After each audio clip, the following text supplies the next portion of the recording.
हर महादेव। श्री शिवाय नमस्तुभ्यम। स्वागत है आपका हमारी वीडियो पर।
विश्वनाथ भगवान की, ओंकारेश्वर भगवान की, महाकालेश्वर भगवान की, कुबेरेश्वर महादेव की।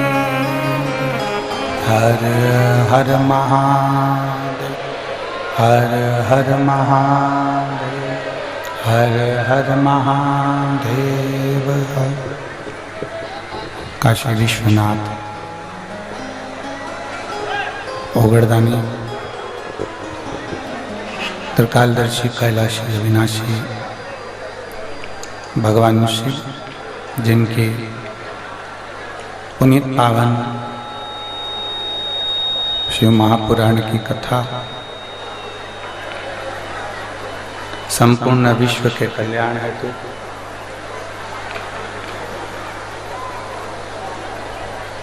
देवादिदेव महादेव की कृपा से, शिव की करुणा से, भगवान शंकर की कृपा से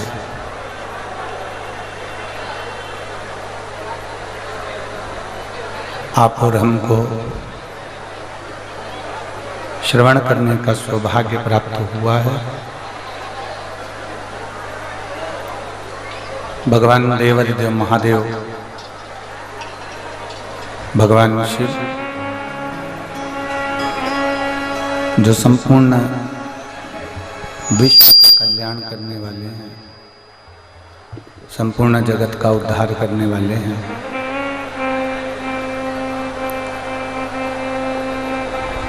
माघ के इस पवित्र महीने में भगवान शिव की ही कृपा से, उनकी उदारता से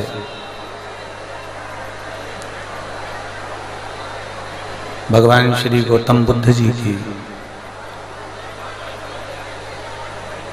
ये पवित्र भूमि जहाँ आप और हम भगवान शिव की पवित्र शिव महापुराण की कथा श्रवण करने के लिए विराजमान है। भगवान देवाधिदेव महादेव जो संपूर्ण विश्व का कल्याण करने वाले हैं, संपूर्ण जगत का उद्धार करने वाले हैं, ऐसे देवाधिदेव महादेव की पवित्र लीलाओं का स्मरण आप और हम करने के लिए बैठे हैं। कथा के मुख्य यजमान श्रीमती पूनम जी पांडे, श्री ओम प्रकाश जी पांडे, पांडे परिवार कुशीनगर। सामने के बक्से भी बढ़ाओ, प्रेशर खोलिए। श्रीमती पूनम जी पांडे, श्री ओम प्रकाश जी पांडे, कुशीनगर उत्तर प्रदेश, एवं समस्त कुशीनगर के रहनेवासी जिन पर भगवान देवाधिदेव महादेव की कृपा हुई है, करुणा हुई है, जो आप और हम भगवान शिव की अविरल भक्ति को प्राप्त करने बैठे हैं। एक बार यजमान परिवार के लिए जोरदार ताली बजाकर स्वागत वंदन अभिनंदन। जो इस पवित्र शिव महापुराण की कथा का आयोजन कराकर संपूर्ण क्षेत्रवासियों का कल्याण कर रहे हैं। पीछे की आवाज खोलिए। संपूर्ण जगत का उद्धार करने वाली, संपूर्ण विश्व का कल्याण करने वाली ये पवित्र शिव महापुराण की कथा है।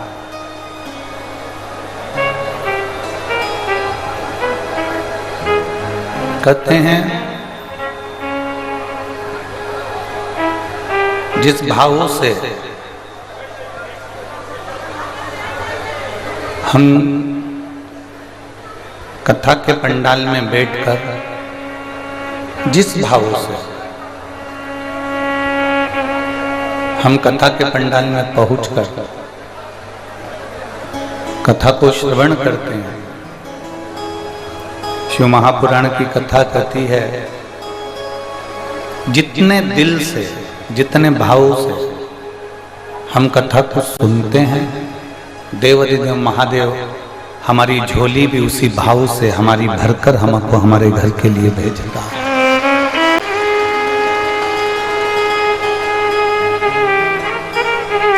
अब जितने स्नेह से, जितने प्रेम से, जितने आनंद के साथ इस पवित्र कथा का लाभ ले,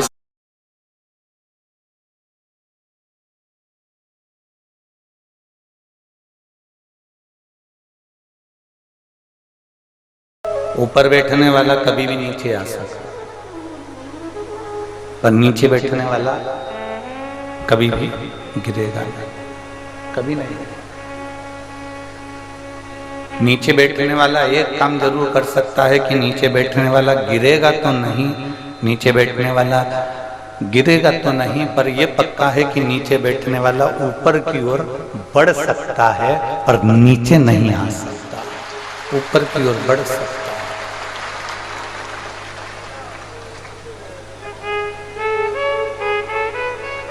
हमें कौन सी फर्क पड़ता है? आप लोग खड़े होकर कथा सुनेंगे तो हमको कोई चिंता विषय है क्या? जम के बोलो जरा। हमको कोई टेंशन है कि तुम्हारे खड़े रहने से? हम तो केवल इतना चाहते हैं कि बाबा के चरणों में आए हो ना, हमारे यहाँ हमारे यहाँ एक कहावत है कि गाय का जो गोबर है वो नीचे गिरता है तो धूल लेके उठता है, मिट्टी लेके उठता है। जो नीचे गिरा है तो वो कुछ ना कुछ लेकर उठेगा। हमें कोई फर्क नहीं पड़ता कि तुम खड़े खड़े कथा सुन रहे हो या 2 घंटे से खड़े हो या 3 घंटे से खड़े हो या 4 घंटे से खड़े हो। हम तो इतना जरूर कहेंगे कि शिव महापुराण में अपने बाबा की कथा में आओ तो बैठो। बैठोगे तो मतलब जब बाबा की गोद में, दादा की गोद में पोता बैठता है तो पेन लेके, मोबाइल लेके या 5 रुपए लेके उठता है। नाना की गोद में नाती बैठता है तो कुछ ना कुछ लेकर उठता है। और शिव महापुराण में अगर कोई बैठता है तो कुछ ना कुछ लेकर उठता है।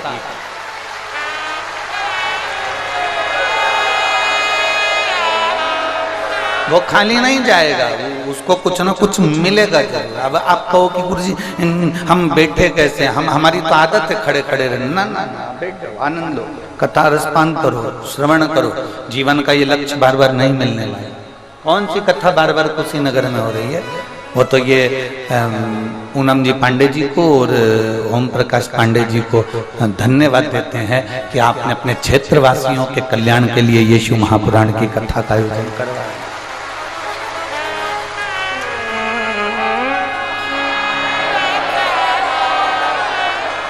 और पूछना, ये पूनम जी से पूछना, पूनम पांडे जी से और उनके पति देवता से भी पूछना कि सीहोर से समिति, आप जितने बार मिलने के लिए समिति के पास जाओगे, समिति उतनी बार आपसे कहेगी आपसे बन जाए तो कथा करो, नहीं बने मत करो। बोलते कि नहीं बोलते? समिति का एक नियम है, जितनी बार आप मिलने के लिए सीहोर जाएंगे उतनी बार समिति के जो कार्यकर्ता आपको मिलेंगे वो एक बात जरूर कहेंगे, देखिए आपसे बन जाए तो कथा करना, नहीं बने तो शिव महापुराण की कथा टीवी पर आती है सुनना। बोला होगा कि नहीं बोला होगा दीदी? हमारे यहाँ का नियम।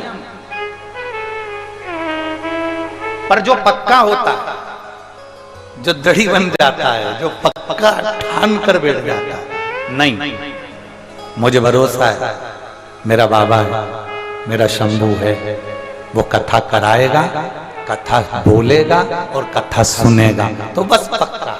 फिर वो पक्का हो गया तो हो। नहीं तो हमारी समिति तो बार बार कहती है, अगर आप मिलने गए हो तो वो 25 बार कहेगी, देखो बन जाए तो करना, देखो बन जाए तो करना, ना बने कथा टीवी पर सुनिए, आनंद लीजिए, बन जाए तो करो।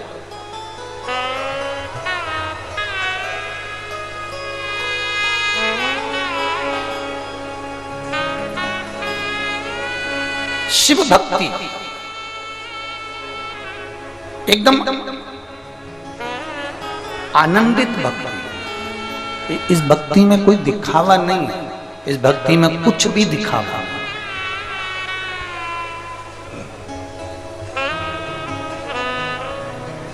शंकर जी को जल चढ़ाना कोई दिखावा है क्या?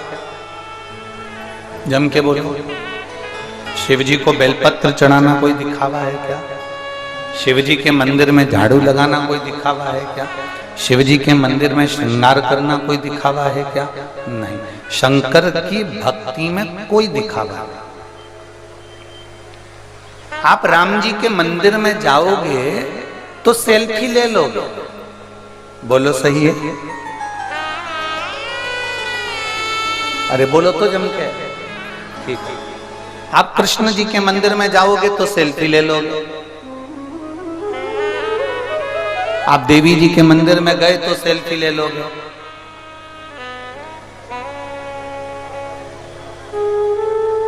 बहुत कम लोग मिलेंगे शंकर जी के शिवलिंग के साथ सेल्फी लेते हुए, बहुत कम मिलेंगे, बहुत कम।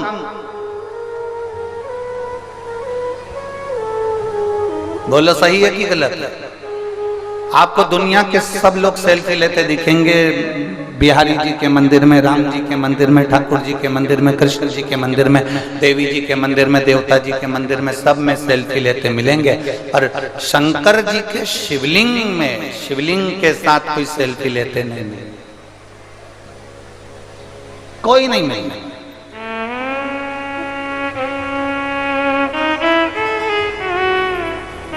क्योंकि सब दूर दिखावा कर सकते हो, पर मेरे महादेव का जहां शिवलिंग है वहां दिखावा नहीं हो सकता, इसलिए सेल्फी भी नहीं, कोई सेल्फी नहीं।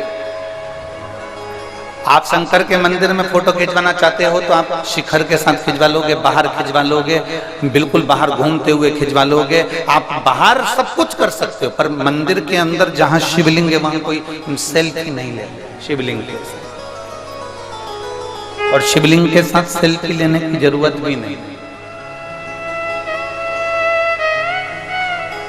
बात दिखावा नहीं करना है हमको शंकर जी के साथ।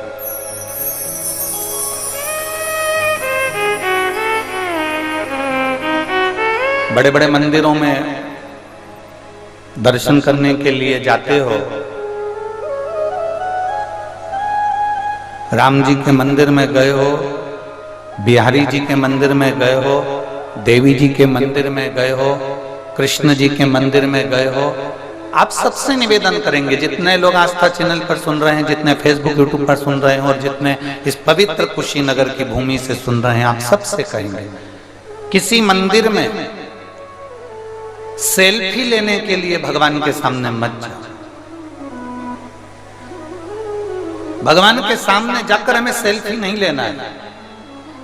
भगवान के सामने जाओ तो उसके नयनों का दर्शन करिए, उसकी शिखा का दर्शन करिए, उसके चरण का दर्शन करिए, उनने क्या वस्त्र पहने हैं उसका दर्शन करिए, उन्होंने कैसी माला धारण करी है उसका दर्शन करिए, भगवान के कर्ण फूल कितने सुंदर हैं उसका दर्शन करिए, भगवान के चरणारविंद के जो पुष्प हैं उनका दर्शन करिए। क्योंकि हम सेल्फी लेने में रह जाते हैं तो भगवान के श्रृंगार का दर्शन नहीं कर पाते, हम सेल्फी लेने में रह जाते हैं तो भगवान से नैन नहीं मिला पाते, हम सेल्फी लेने में रह जाते हैं तो भगवान की शरणागति प्राप्त नहीं कर पाते, हम सेल्फी लेने में रह जाते हैं तो भगवान की कृपा हम पर नहीं हो पाती और हम केवल एक फोटो लेकर अपने घर चले जाते हैं, भगवान को लेकर नहीं, हम भगवान को लेकर नहीं पहुंचते। इसलिए मेरा आपसे निवेदन है, शंकर भगवान के शिवलिंग के साथ कोई सेल्फी नहीं ले, और ना सेल्फी लिया करो, ना सेल्फी ले, और ना कभी सेल्फी लेने का विचार करो शंकर के शिवलिंग के साथ। क्योंकि हमें शंकर को अपना बनाना है, अगर हम फोटो में रखेंगे तो दिल में कब आएगा। तो वो एक गाना पहले कोई ने उसमें गाया था थिएटर में, तो तेरे फोटो को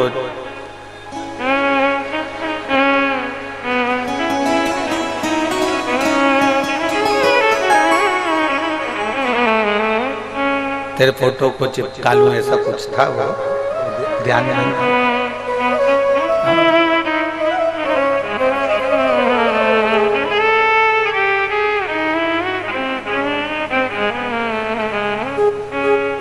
कुछ नहीं होगा,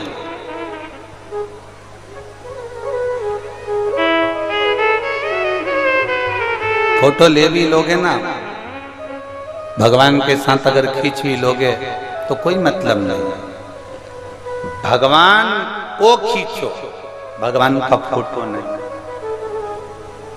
तुम्हारी भक्ति में वो बल होना चाहिए कि भोलेनाथ तुम्हारे पीछे पीछे चलकर तुम्हारे घर तक आ जाए तो समझना कि तुमने भगवान को अपने दिल में बिठा दिया।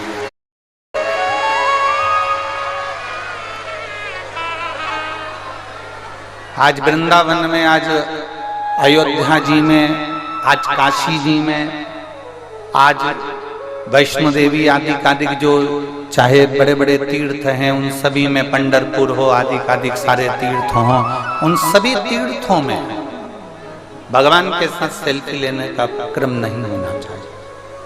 भगवान का दीदार करिए, दर्शन करिए, भगवान से नैन मिला लीजिए।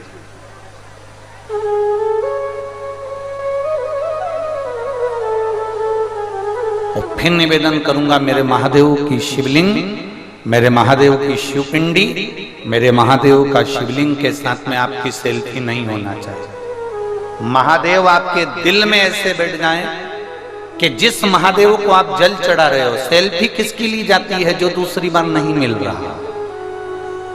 आपको लग रहा है कि ये मुझे वापस मिलेंगे कि नहीं मिलेंगे, तो अपने सेल्फी ले ली कि वापस मिलना होगा कि नहीं मिलना होगा।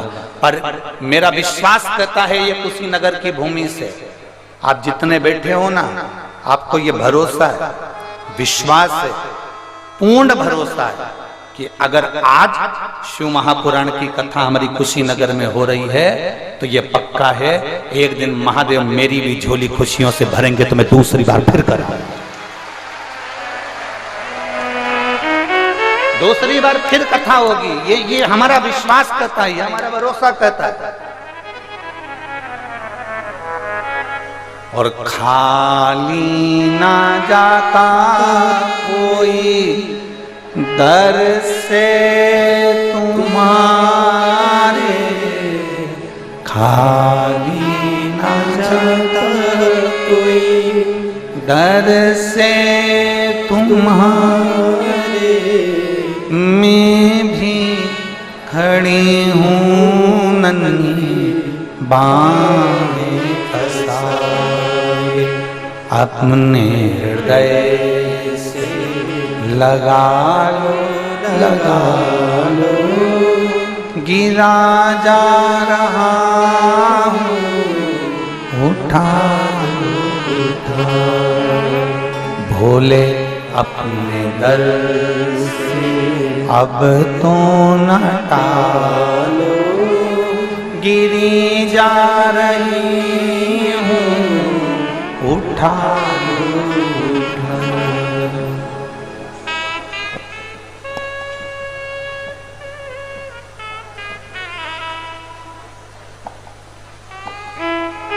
हवा दिखती है,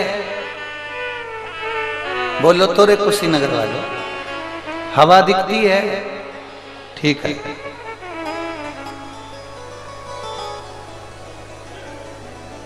हवा दिखती नहीं है, पर हवा हमारा साथ कभी छोड़ती नहीं। जिस दिन हवा साथ छोड़ दे तो अच्छे अच्छे की हवा निकल जाए। बोलो सत्य है गलत? कोरोना काल में ऑक्सीजन नहीं मिल रही थी तो लगाना पड़ रही थी कि साहब इनको हवा दीजिए, ऑक्सीजन दीजिए। हवा दिखती है, जम के बोलो पीछे वाले, नहीं दिखती। हवा दिखती नहीं है पर हवा हमारा साथ नहीं छोड़ती। उसी तरह मेरा महादेव दिखता नहीं है पर मरते दम तक तुम्हारा साथ छोड़ता नहीं।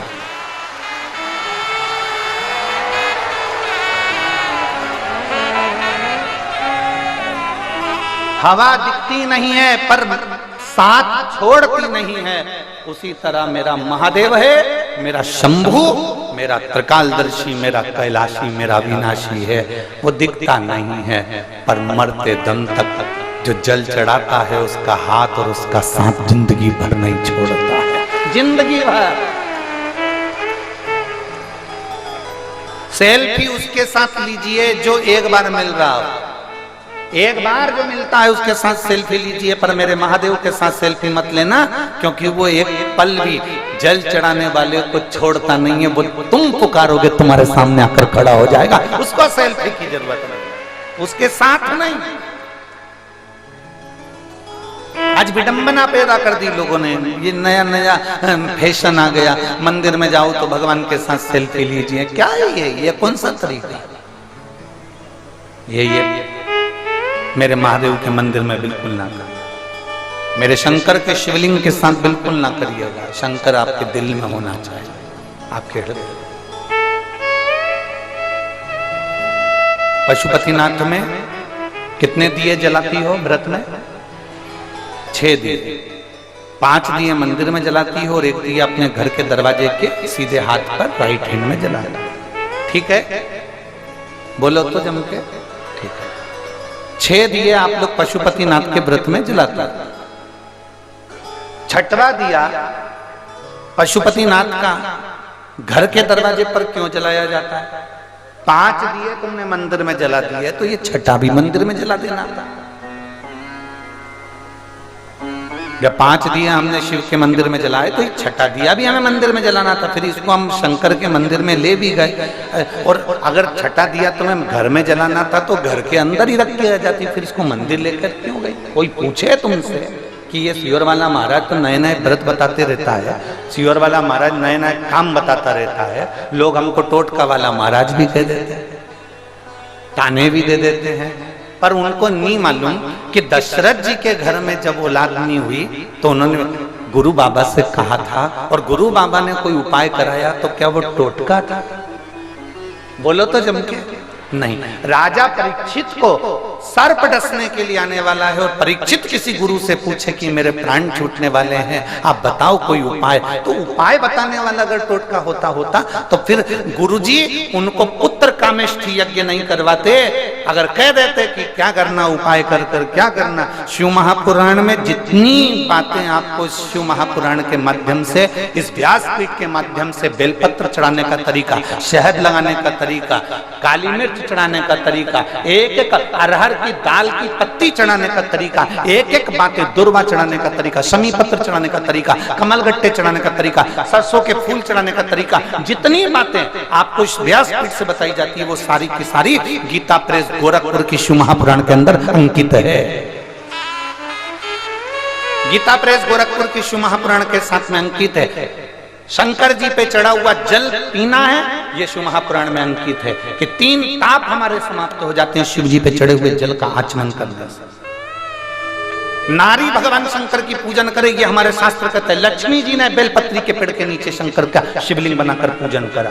ब्रह्माणी ने स्वयं श्री शैलम पर बैठकर शंकर के शिवलिंग का पूजन करा। पार्वती ने स्वयं शिवलिंग का निर्माण कर पूजन करा, और पार्वती सती मैया शिवलिंग का पूजन नहीं कर पाई थी, याद रख लेना। उमा शिवलिंग का पूजन नहीं कर पाई थी, कात्यायनी शिवलिंग का पूजन नहीं कर पाई थी। शंकर भगवान की जो 50-51 पहले की पत्नी है, वो एक भी शंकर के शिवलिंग का पूजन नहीं कर पाई थी, इसलिए उनको मरना पड़ा, प्राण छोड़ना पड़े। पर पार्वती मैया ने शंकर के शिवलिंग का पूजन बचपन से करा, इसलिए पार्वती और शंकर की जोड़ी अमर हो गई, और ऐसी जोड़ी हो गई उसे गौरी शंकर कहते हैं। दुनिया के लोगों को शिव पुराण का विरोध नहीं करना है, दुनिया के लोगों को केवल सियोर वाले महाराज का विरोध करना है।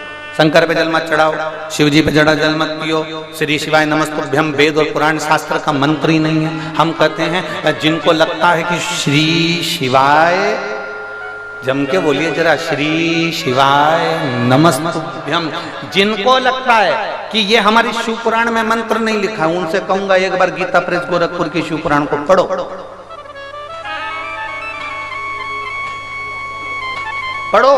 उसमें लिखा है श्री शिवाय नमस्तुभ्यम। विद्येश्वर संहिता के अंतर्गत लिखा कि इस मंत्र का मात्र श्री शिवाय नमस्तुभ्यम मंत्र बोलने वाले के मुख का भी दर्शन कर लो तो ना जाने हमारे कितने पाप नष्ट हो जाते हैं और अश्वमेध यज्ञ का पुण्य फल प्राप्त हो। देखिए, मैं आस्था चैनल वालों से कहूंगा जरा श्री शिवाय नमस्तुभ्यम मंत्र को हमारी शिव पुराण, ये गीता प्रेस गोरखपुर की शिव पुराण, हम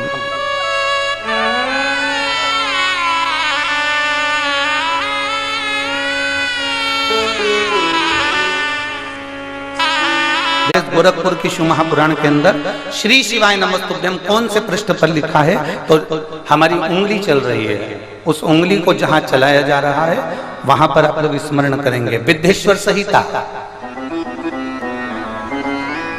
विद्येश्वर संहिता पृष्ठ संख्या 77, आप भी याद रखना, गीता प्रेस गोरखपुर की विद्येश्वर संहिता पृष्ठ संख्या 77, और पृष्ठ संख्या 77 में आप नीचे की ओर देखेंगे तो लिखा हुआ है श्री शिवाय नमस्तुभ्यम। ऐसी बात जब मुंह से निकाली जाती है तब वह मुख समस्त पापों का विनाश करने वाला पावन तीर्थ बन जाता है, वो साधारण मुख नहीं रहता। मैं आस्था चैनल वालों से कहूंगा आप भी दिखाइएगा जनमानस को कि श्री शिवाय नमस्तुभ्यम कहां से लिया गया, और केवल श्री शिवाय नमस्तुभ्यम गीता प्रेस गोरखपुर की केवल शिव पुराण में नहीं, कल्याण के शिव अंक में भी है, उसका भी स्मरण करें। विद्येश्वर संहिता के पृष्ठ संख्या 77 में श्री शिवाय नमस्तुभ्यम ऐसी बात जब मुंह से निकलती है तब वह मुख समस्त पापों का विनाश करने वाला पावन तीर्थ बन जाता है। जो मनुष्य प्रसन्नता पूर्वक उस मुख का, आप जरा आप देखिए इसमें क्या लिखा गया, जो मनुष्य प्रसन्नता पूर्वक उस मुख का दर्शन करता है उसे निश्चय ही तीर्थ सेवन जनित फल प्राप्त होता है, उसे तीर्थों का फल प्राप्त हो जाता है। जो श्री शिवाय नमस्तुभ्यम बोलने वाले मुख का दर्शन करता है। ये इतनी विचित्र है शिव पुराण, इतनी विचित्र। विरोधियों को केवल विरोध करना है, निंदकों को केवल निंदा करना है, और वह निंदा पुराण की नहीं है, वो सियोर वाले महाराज की निंदा करना है कि ये कहां से लेकर आ जाते हैं, क्यों बोल देते हैं, लोग इसका अमल क्यों करते हैं, लोग क्यों धारण करते हैं, उसका फल ये हमारे शास्त्र कर रहे। देखिए एक पत्र में एक बहन ने लिखा है,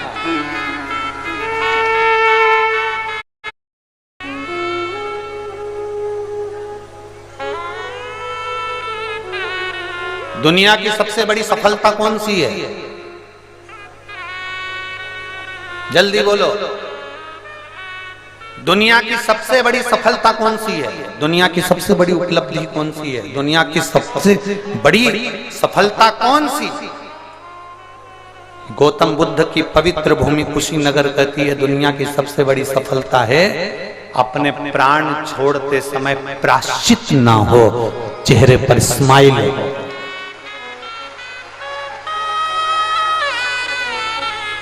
गौतम बुद्ध की पवित्र भूमि कहती है, महात्मा गौतम बुद्ध भी कह रहे हैं और महात्मा विदुर भी कह रहे हैं, अपने प्राण छोड़ते समय आपको प्राश्चित ना हो, ऐसा काम ही मत कर जाओ कि प्राश्चित हो। अपने प्राण छोड़ते समय आपको दुख ना हो, ऐसा काम ही मत कर जाओ कि दुखी होना। अपने प्राण छोड़ते समय आपको कोई अपशब्द कहे, ऐसा कर्म मत कर जाओ। ये दुनिया की सबसे बड़ी उपलब्धि है कि जिस समय आपके प्राण छूट रहे हो, आपका शरीर छूट रहा हो, ये शरीर जा रहा हो, ये आत्मा परमात्मा से मिलने के लिए जा रही हो, ये कुशीनगर प्रतीक है इसी बात का कि प्राण छोड़ते समय, शरीर को छोड़ते समय, ये आत्मा जब परमात्मा में विलीन होने के लिए जा रही हो, तब आपके चेहरे पर स्माइल हो, प्रसन्नता हो, दुख ना हो। ये महात्मा गौतम बुद्ध की पवित्र धरा कह रही है। महात्मा विदुर का चरित्र कहता है, महात्मा गौतम बुद्ध का चरित्र कहता है कि आपके चेहरे पर मृत्यु के समय पर सल ना आवे, प्रसन्नता ना। मैंने किसी का दिल नहीं दुखाया, मैंने किसी को अपशब्द नहीं कहा, मैंने किसी को गाली नहीं दी, मैंने किसी को आड़ा टेढ़ा नहीं कहा, मैंने अपनी जिंदगी को अच्छे से जिया।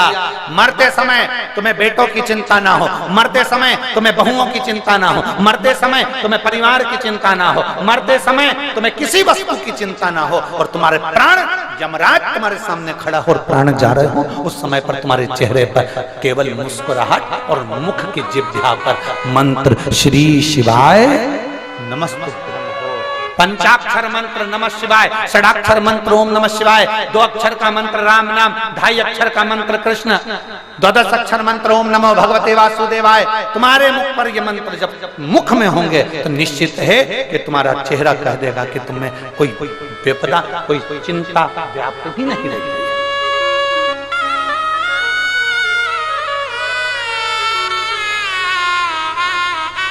रोज की चिंता में हम पड़े हुए हैं, प्रतिदिन की हमें चिंता रहती है। मैं तो यहां आ गई, बच्चे स्कूल से आते होंगे,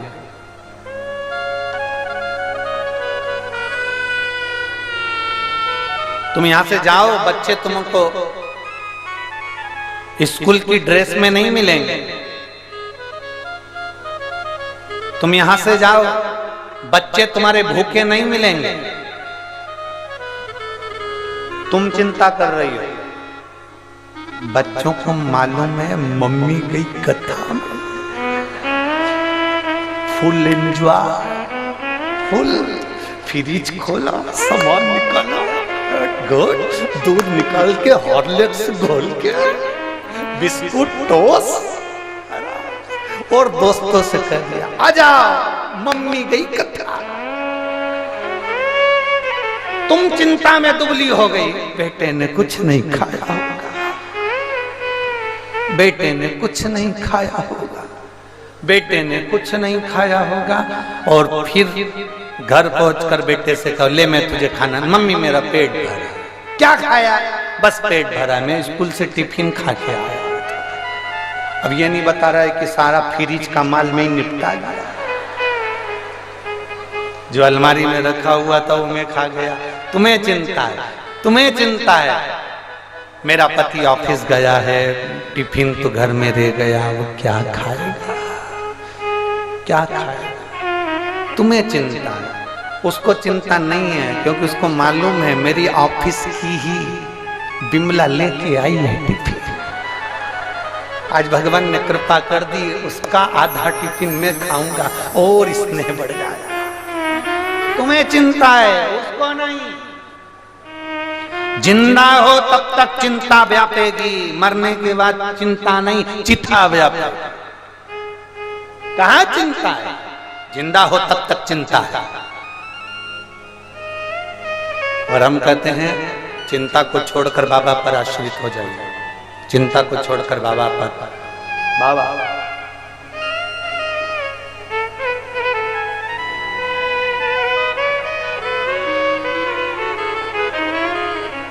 मेरे बाबा दया करना, मैं तेरे भरोसे। भोले बाबा दया करना, मैं तेरे भरोसे। ना घर के भरोसे हूँ, ना परिवार के भरोसे हूँ, ना घर के भरोसे हूँ, ना परिवार के भरोसे हूँ। मेरे बाबा दया करना, मैं तेरे भरोसे। भोले बाबा दया करना, मैं तेरे भरोसे। हम उसके आश्रित हो, हम उसके भरोसे रहे, उसके आश्रित।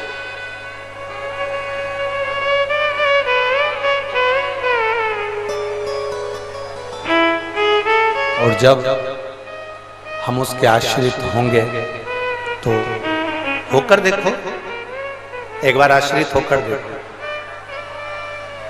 एक बार बाबा के आश्रित होकर देखो। बाबा के आश्रित, जब एक बार हम उसके आश्रित होंगे तो हमको संभाल लेगा। एक छोटा सा बच्चा ऊपर उछालो, हंसता है कि रोता है? जम के बोलो, हंसता है। छोटे से बच्चे को ऊपर उछालो, हंसेगा कि रोएगा? हंसेगा। क्यों हंसता? क्योंकि उस बच्चे को मालूम है मैं ऊपर जाऊंगा, नीचे मुझे पकड़ने वाला कोई है। बच्चा ऊंचे स्टूल से कहां पर कूदता है? बच्चा अकेला रहता है तब सोफे से कूदता है क्या? नहीं। बच्चा अकेला रहता है तब टेबल से कूदता है क्या? नहीं। बच्चा टेबल पर चढ़ने का प्रयास और कूदने का प्रयास जब करता है जब उसके मम्मी पापा कहीं काम में लगे हैं, वहीं पर उसी कमरे में हैं, उसी जगह पर हैं, तब बच्चा टेबल पर चढ़ता है, कूदता है, क्योंकि उसको मालूम है अगर मैं गिर भी जाऊंगा तो मेरे माँ बाप मुझे संभाल लेंगे। उसी तरह संसार में हम आए हैं तो ये सोचकर चलना कि हमारा बाबा भोलेनाथ हमें अपने हाथ में झेलने के लिए तैयार है। आप उसके आश्रित हो ना, आप उसके भरोसे चलो ना। बीमारी आ गई बहुत बड़ी,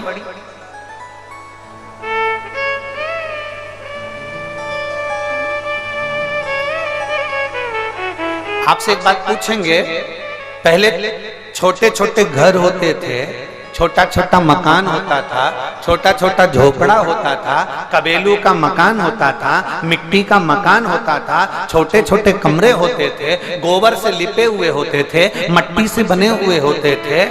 तब लोग ज्यादा तेरे हाथ प्यारे दूसरा डमरू धरा, तीसरा डमरू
भगवान देवाधिदेव महादेव से अपने मन की बात दिल से भाव से अपनी जगह पर बैठकर भगवान शिव से अपने हृदय की बात कही। जहां जगह मिले वहां बैठकर भगवान शिव से अपने हृदय की बात कहेंगे। बड़े भाव से बाबा से निवेदन करेंगे, भगवान शिव से अपने मन की बात कहेंगे।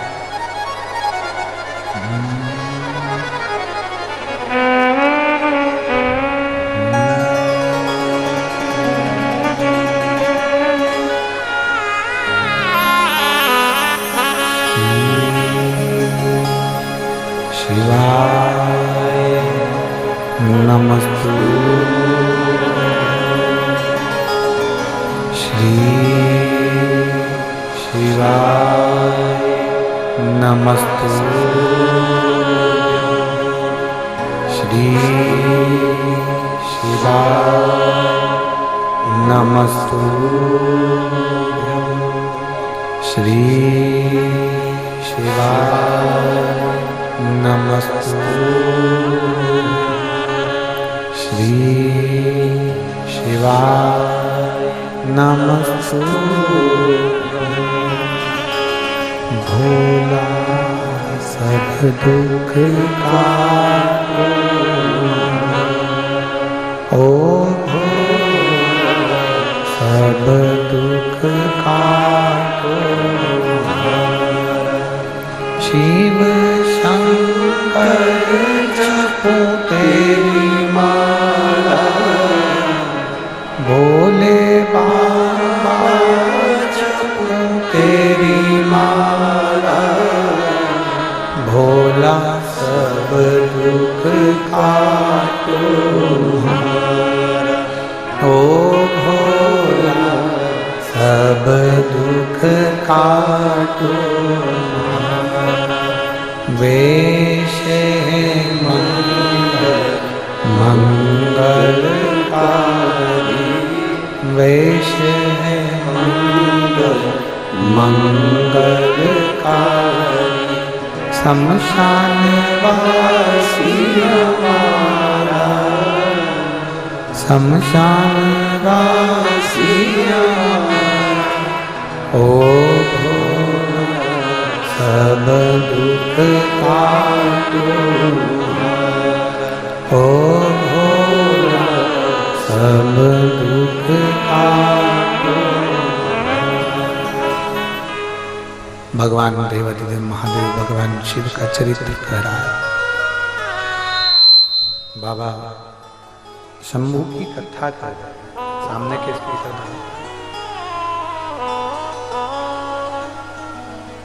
ब्रह्मा जी विश्वास नहीं करते। पूछा, भगवान नारायण से पूछ लिया आपके पिता कौन है? भगवान नारायण ने कह दिया शिव मेरे पिता है। इसको विश्वास करते। तुम्हारे बीच में आकर कोई कह जाए कि शंकर पे जल नहीं चढ़ाना चाहिए, शिव जी का चढ़ा हुआ जल नहीं पीना चाहिए, बेलपत्र नहीं खाना चाहिए, श्री शिवाय नमस्तुभ्यं नहीं बोलना चाहिए, कोई तुम्हारे पास में आकर बहुत सारा ज्ञान देकर चले जा, वो भी व्यर्थ का ज्ञान जो तुमने, हम तो कहते हैं कि सियोर वाले महाराज को सुनने से पहले शिव महापुराण की कथा अगर आप सुन रहे हो तो उससे पहले गीता प्रेस गोरखपुर की शिव महापुराण की पोथी लेकर आओ, घर में पढ़ो। पढ़ने के बाद तुम्हें मालूम पड़ेगा कि कथा में क्या लिखा है और क्या बोला जा रहा है, सही है कि गलत। किसी के कहने पर विश्वास मत करो, आप तो अपना पढ़ो, पढ़े पर विश्वास करो क्या ये सही है कि गलत।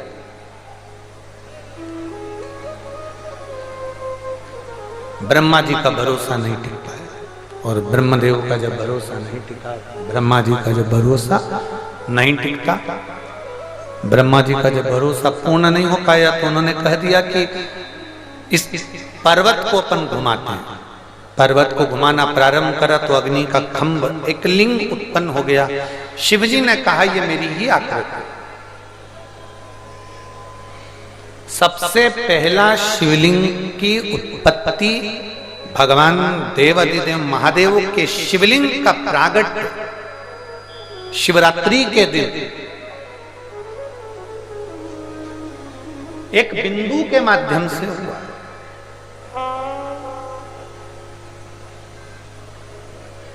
ये प्रजापति ब्रह्म कुमारी आश्रम की जो मेरी बहनें, प्रजापति ब्रह्म कुमारी आश्रम की जो जीजियां आपसे कहती हैं, आपको बताती हैं कि ये बिंदु है, इस बिंदु से शिव है, इस बिंदु से फिर ब्रह्मा विष्णु सृष्टि सब की उत्पत्ति, एक बिंदु वो शिव है।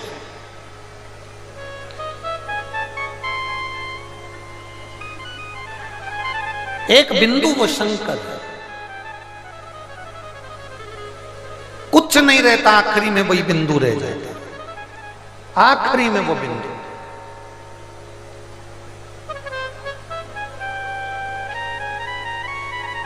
कपड़ा जल जाता है, लकड़ी जल जाती है, बोल सही है कि गलत है? सामान जल जाता है,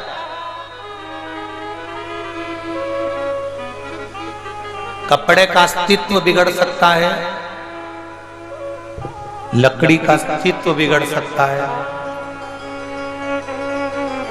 सोने का अस्तित्व बिगड़ सकता है, लोहे का अस्तित्व बिगड़ सकता है,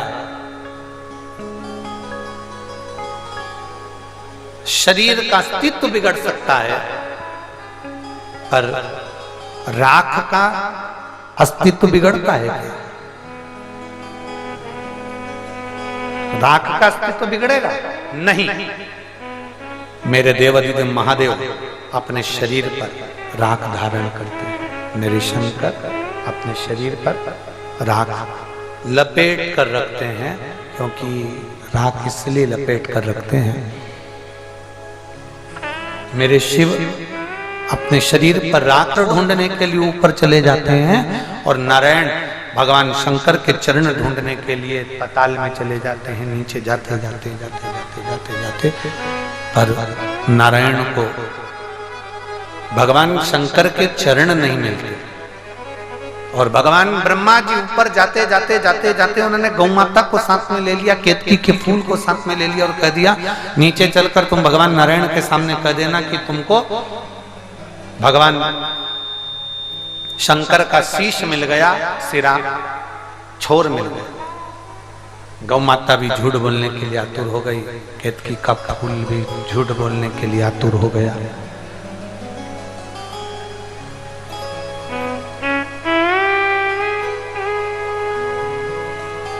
पूछा ब्रह्मा जी ने भगवान विष्णु से, भगवान नारायण ने भगवान भगवान ब्रह्मा ने भगवान विष्णु से पूछा, क्या आपको भगवान शंकर का चरण मिल गया? भगवान शंकर का चरण प्राप्त हो गया? क्या आपको भगवान शंकर का चरण मिल गया? भगवान नारायण ने सत्य कहा, मुझे शिवजी का चरण नहीं मिला। सत्य एक बार बोलना पड़ता है, असत्य बार बार बोलना पड़ता है। श्री शैलम पर्वत पर राम सीताराम, श्री शैलम पर्वत के ऊपर भगवान देवाधिदेव महादेव भगवान शंकर पार्वती जी के साथ में भ्रमण करने के लिए पहुंचे। और श्री शैलम के पर्वत पर जब भगवान देवाधिदेव महादेव माता पार्वती जी के साथ में भ्रमण करने के लिए पहुंचे तो पार्वती जी ने वहां पर एक प्रश्न किया।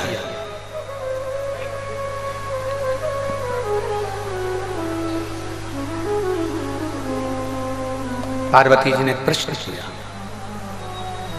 कि महात्मा का सर्वश्रेष्ठ लक्षण कौन सा?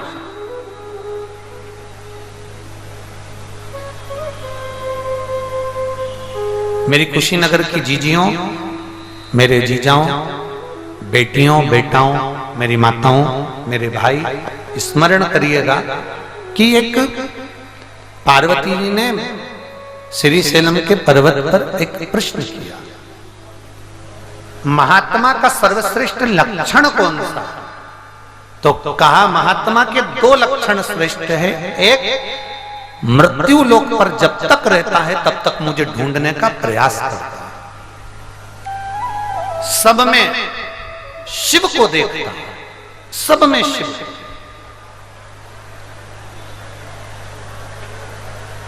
सब में देवाधिदेव महादेव का दर्शन करता है, सब।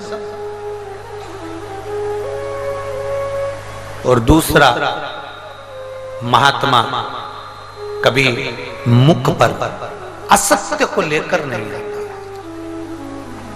महात्मा अपने जीवन में असत्यता को सामने लाता ही नहीं। जितनी जिंदगी जिएगा वो सत्य की जिंदगी जिएगा, सत्य का जीवन जिएगा।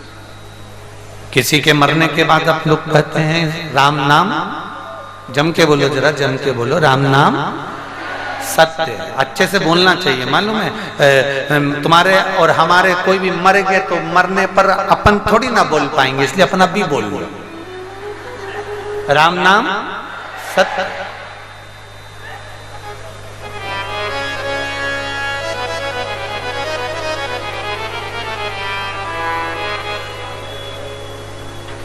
महात्मा सत्य की जिंदगी जीना चाहता, असत्य कभी नहीं बोलता। अब पार्वती जी ने एक प्रश्न और खड़ा कर दिया शिव जी के सामने, श्री शैलम पर्वत के ऊपर मल्लिकार्जुन कि बाबा हमें आपसे इतना सा पूछना है कि हमें ये बताओ कि असत्य को पहचानोगे कैसे कि यह सत्य? सामने वाला व्यक्ति झूठ बोल रहा है, सामने वाला व्यक्ति असत्य बोल रहा है, सामने वाला व्यक्ति झूठ बोल रहा है, इसको पहचानोगे कैसे? शंकर भगवान ने कुछ लक्षण बताए हैं झूठ को पहचानने के। झूठ को पहचानने, झूठ बोलने वाले व्यक्ति को पहचानने के लक्षण बताए। शंकर भगवान माता पार्वती से कहते हैं पहला लक्षण है झूठ बोलने वाले व्यक्ति, अगर वो झूठ बोल रहा होता है तो बार बार वो व्यक्ति आपसे आंख नहीं मिला पाता और उसकी नेत्र की जो ज्योति है वो बार बार राइट हैंड में सीधे हाथ पर जाती है। झूठ बोल रहा होता है तो व्यक्ति की आंख राइट की ओर जाती है, उसकी आंख की ज्योति राइट की ओर देखेगा। अगर व्यक्ति लेफ्ट में देख रहा है, उसकी आंखें लेफ्ट की ओर जा रही है तो समझ लेना कि वो सत्य बोल रहा है, पर उसकी ज्योति जब राइट की ओर जा रही हो बात करते समय आपसे आंख नहीं मिला पा रहा है तो समझ लेना कि वो झूठ बोल रहा है। दूसरा, झूठ बोलते बोलते वो बार बार अपने हाथ का स्पर्श अपनी नासिका पर करे,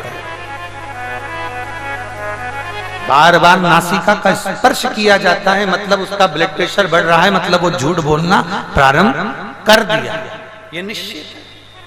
वो नासिका का स्पर्श कर रहा है। तीसरा, छोटी सी बात को भी वो इतना लंबा प्रूफ कर कर बता रहा है, इतना प्रूफ देकर बता रहा है, इतना प्रूफ देकर बता रहा है, तो समझ लेना कि छोटी सी बात को भी घुमा फिरा कर अगर प्रूफ देकर बता रहा है, मतलब बोलो, जम के बोलो, मतलब झूठ बोल पक्का प्रूफ देकर बता। नहीं, मैं तो ऑफिस गया ही नहीं था, तुझे किसने कह दिया, मैं तो मेरे दोस्त के यहाँ गया हुआ था, मैं तो ऐसा कर रहा था, मैं तो वैसा कर रहा था, बहुत सारे प्रूफ दे दिया, बहुत सारा प्रूफ दिया, तो फिर कहा, फिर वर्णन कर,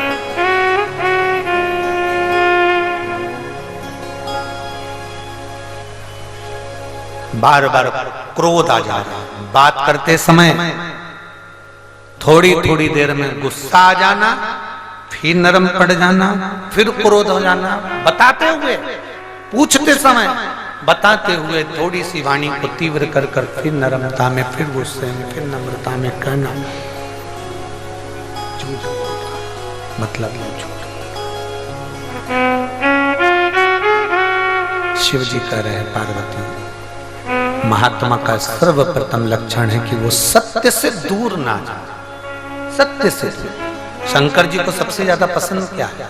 बेलपत्र पसंद है, शिव जी को एक लोटा जल पसंद है, शिव जी को धतूरा पसंद है, शंकर भगवान को भांग पसंद है, शंकर भगवान को भस्म पसंद है, शंकर को सबसे ज्यादा पसंद है सत्य। इसलिए हमारे यहाँ कहते हैं सत्यम शिवम सुंदरम, सत्य बोलोगे तो शिव मिलेगा, शिव मिलेगा तो जीवन अपने आप सुंदर हो जाएगा। सत्य को पकड़ो, जितना सत्य को पकड़ोगे उतनी जिंदगी का आनंद का प्राप्त कर लोगे। सत्य में ही शिव छुपा हुआ। भगवान विष्णु ने सत्य कह दिया, मेरे को भगवान शंकर के चरण नहीं मिले, पर ब्रह्मा जी सत्य नहीं बोल पाए। उन्होंने कहा गौ माता से पूछो, ये बोलेगी। गौ माता ने झूठ बोल दिया कि भगवान ब्रह्मा को शंकर जी का शीश मिल गया। भगवान शंकर ने श्राप दे दिया है, गौ माता तू जगत की मां होकर मेरे सामने झूठ बोली है, मैं तुझे श्राप देता हूं, तेरा पूरा शरीर पूजा जाएगा पर तेरा मुख नहीं पूजा जाएगा, क्योंकि तूने झूठ बोला है, इसलिए तेरा मुख अपूज्य होगा। इसलिए गाय माता का शरीर पूंछ पूजी जाती है, उसका गोबर पूजा जाता है, उसके चरण पूजे जाते हैं, पीठ सब कुछ पूजा जाएगा, पर मुख तूने झूठ बोला, मुख नहीं पूजा।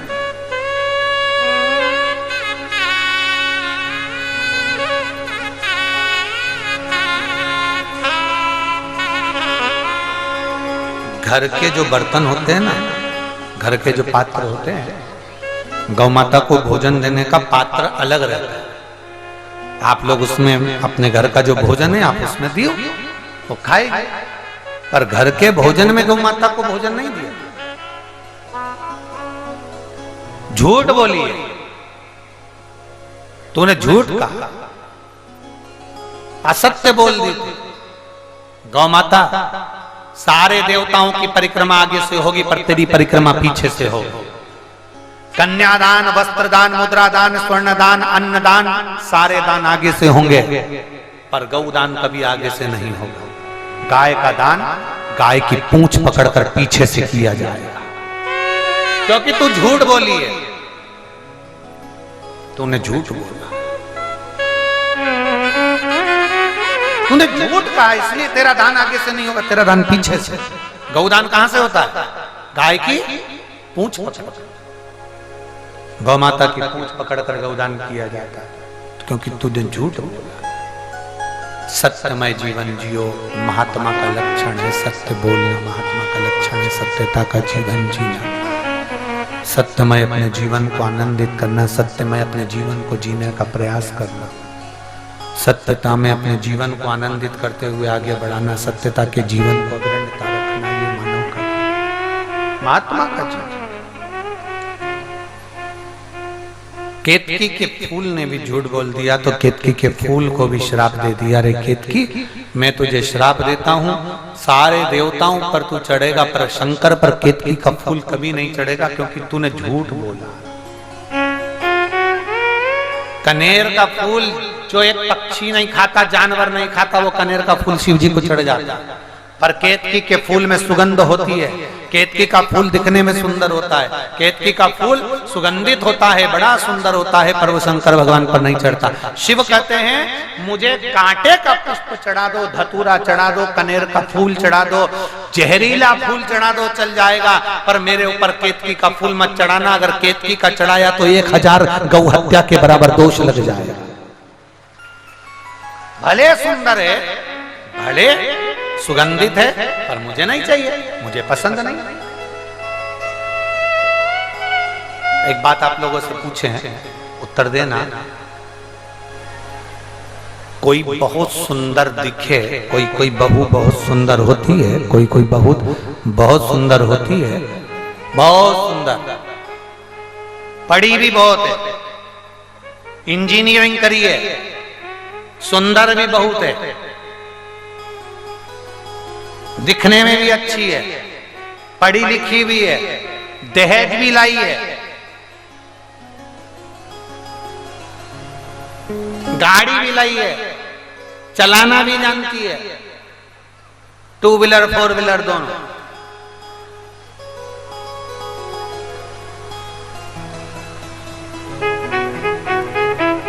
अब क्या बोलूं, मन तो बहुत सुंदर, बहुत सुंदर, सब काम भी करती है, सब अच्छा है, पर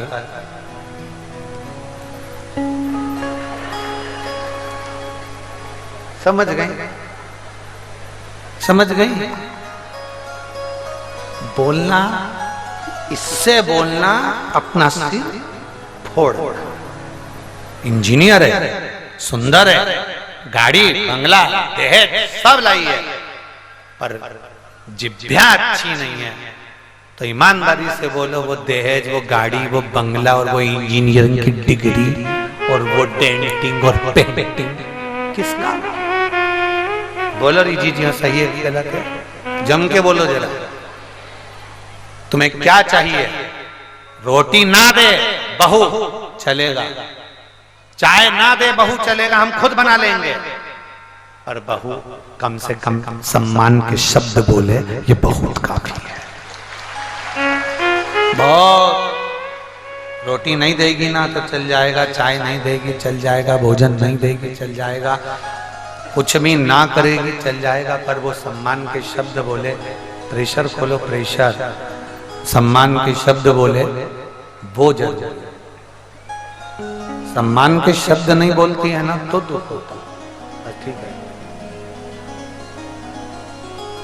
सम्मान के शब्द बोले ना तो वो सबसे अच्छा, फिर वो काम भी नहीं करेगी ना तो चल जाए, ना काम करे चले, पर काम नहीं करती और पलट कर जवाब दे दे, हम कोई तुम्हारे बाप के नौकर हैं,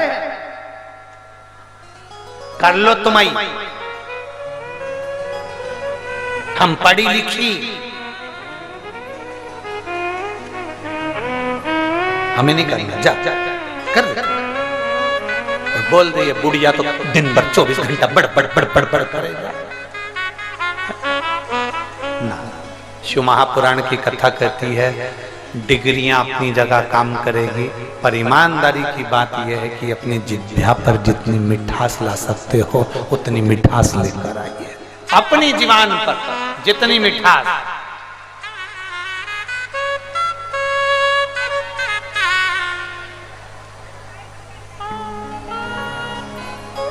पहले के लोगों को शुगर की बीमारी नहीं होती थी।